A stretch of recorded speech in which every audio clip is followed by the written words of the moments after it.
My name's Liz Stockley and I'm a dairy farmer in Dorset. I must have been farming all my life. I was born the third daughter of a dairy farmer, but as I had a younger brother, he was to inherit the farm, and so I became an accountant, and it was only when I turned 40 that I gave up the accountancy and joined the farming business which my husband and I set up. My work now is more a managerial role than a hands-on role. Now I run 3 businesses. I don't have the time or the physical capacity to do much of the hands-on work.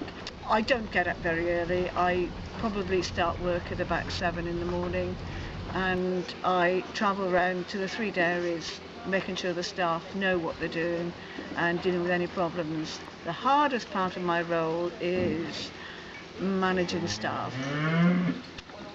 Sometimes you think it's just easy to do it yourself, but then you have to remember that you can't do everything yourself, and so it's motivating staff, managing them, and then dealing with problems when things aren't going right. The easiest part is when everything's going fine and I haven't got much to do.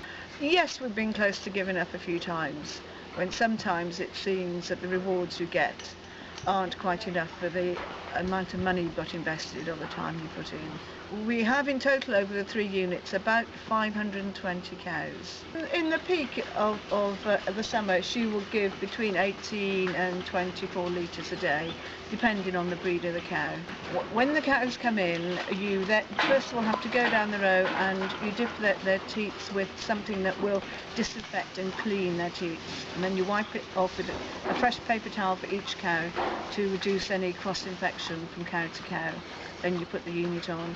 It'll take about 5 minutes to milk out, and while that row of cows are being milked, you can let the cows in on the other side and start their cleaning routine. Once she's finished milking, after about 5 minutes, you will then take the unit off and disinfect the udder. And the disinfectant also has an emollient in. It's a bit like hand cream, so it'll leave the teats not only disinfected, but also nice and soft. It is more than just a job. It's a wonderful way to make a living and to bring up your family.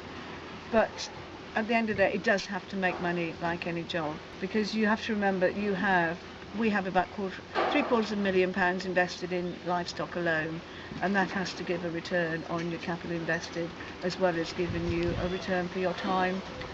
Many years it doesn't do that. All I can do is make sure that I rear my animals in a welfare-friendly way, and I do. I only employ staff who look after their animals well. They come behind my husband and my children, but are very close behind those, yes. They mean a lot to me. I vowed I would never marry a farmer, and I didn't because he wasn't a farmer at the time, but I couldn't think of any other nicer way to earn a living.